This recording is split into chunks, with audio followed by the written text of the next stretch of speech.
Assalamualaikum warahmatullahi wabarakatuh. Apa kabar anak-anak? Sehat-sehat semua? Insya Allah sehat-sehat semua ya. Baik, hari ini kita akan kembali belajar tema 3, peduli terhadap makhluk hidup, subtema 1. Sebelum belajar, mari kita sama-sama membaca basmalah. Semoga apa yang kita pelajari hari ini dapat bermanfaat untuk kita semua. Bismillahirrahmanirrahim.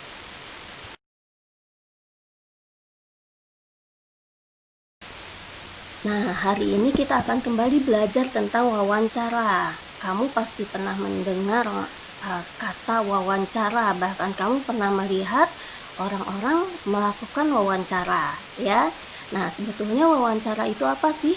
Wawancara merupakan percakapan antara dua orang atau kadang-kadang lebih dari dua orang, dan biasanya berlangsung antara narasumber dan pewawancara. Jadi tujuan dari wawancara ini adalah untuk mendapatkan informasi yang tepat dari narasumber atau orang-orang yang terpercaya. Ya. Nah, pewawancara itu apa? Pewawancara adalah orang yang mewawancarai. Sedangkan narasumber adalah orang yang mempunyai informasi dan memberikan keterangan.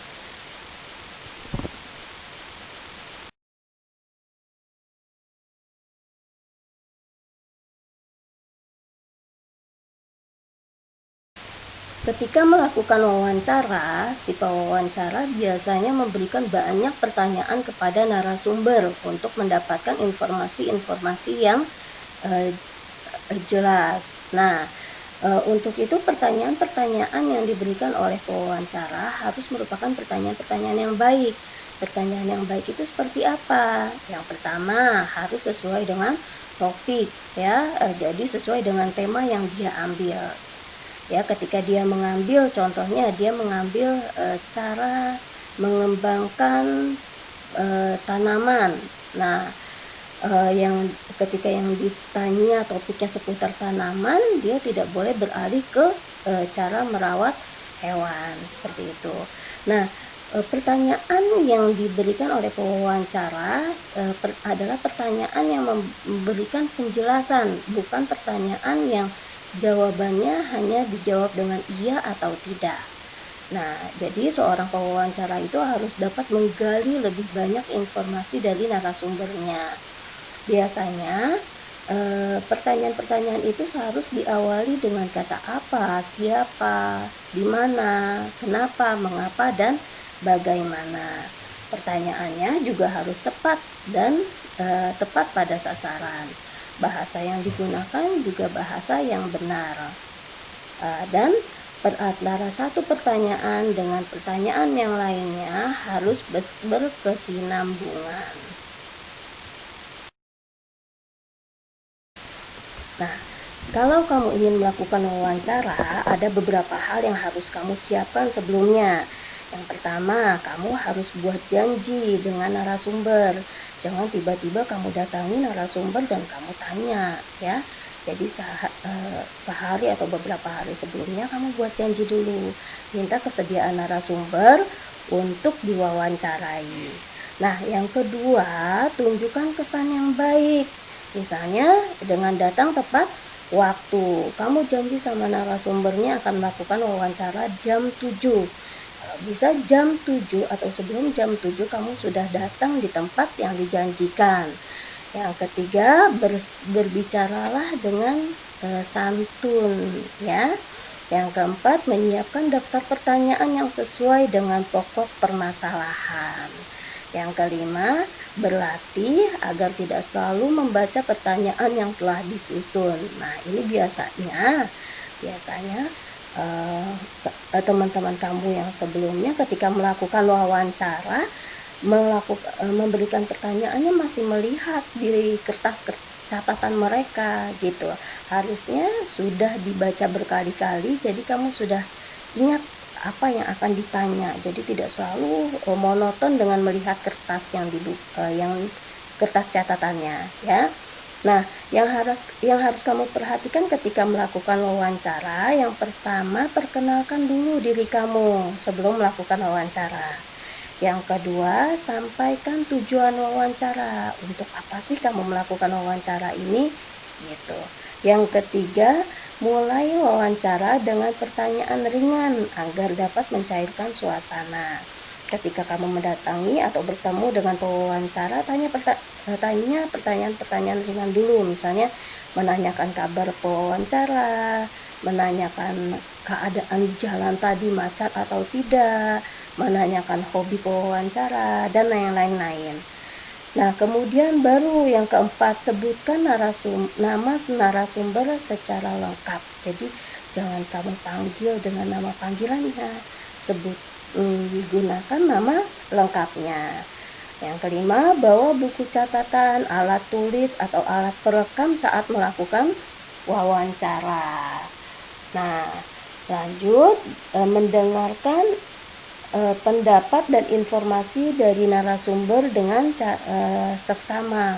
Jadi ketika si narasumber sedang menerangkan, jangan mata kamu kemana-mana, atau kamu tinggal melamun, atau kamu tinggal ngobrol, gitu ya.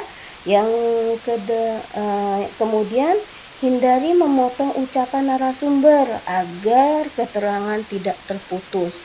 Jadi ketika narasumber sedang menjelaskan, jangan sekali-kali kamu potong ucapannya dengan pertanyaan yang lain. Kemudian hindari minta pengulangan jawaban narasumber. Maka itu pentingnya bagi kamu untuk membawa alat perekam. Hindari pertanyaan yang berbelit-belit, hormati petunjuk narasumber, hindari pertanyaan yang menyinggung dan menyudutkan narasumber, dan yang terakhir, mampu mengambil kesimpulan. Dan tidak perlu semua pertanyaan itu dicatat, karena kan tadi kamu sudah membawa alat perekam ya, untuk mempermudahnya.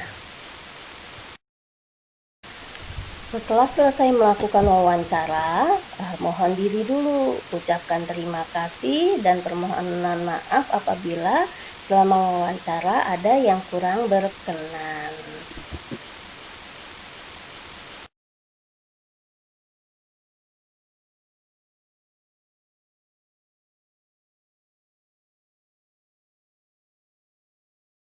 Nah, sekarang kita akan belajar persamaan dan perbedaan karya seni kolase, montase, dan mozaik. Ketiganya sama-sama merupakan karya seni menempel. Nah, nanti kamu akan pelajari di tema 3 ini, ketiga karya seni kolase, montase, dan mozaik. Nah, akan tapi perbedaannya, ya, karya seni kolase itu adalah karya seni yang menempelkan pecahan-pecahan kaca, serpihan-serpihan kain, atau kertas origami, atau daun, atau serpihan-serpihan kayu, atau manik-manik, atau biji-bijian.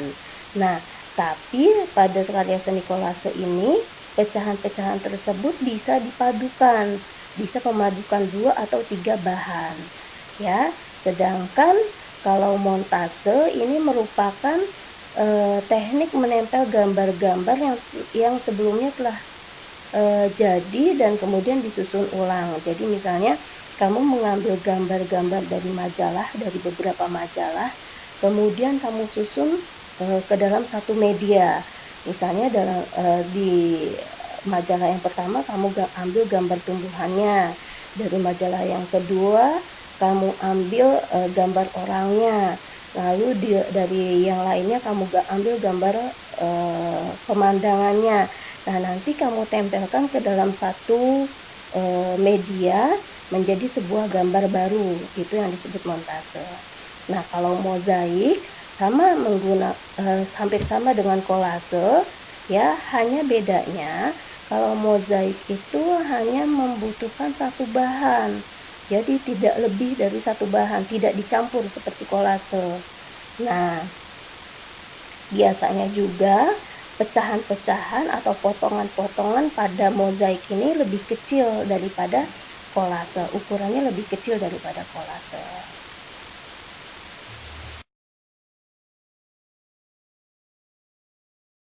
Alhamdulillah, penyampaian materi hari ini telah selesai. Nah, untuk tugasnya kita akan belajar melakukan wawancara. Tapi karena saat ini kita tidak melakukan tatap muka, dan kalau kamu melakukan video call dengan orang lain juga mungkin agak lebih sulit.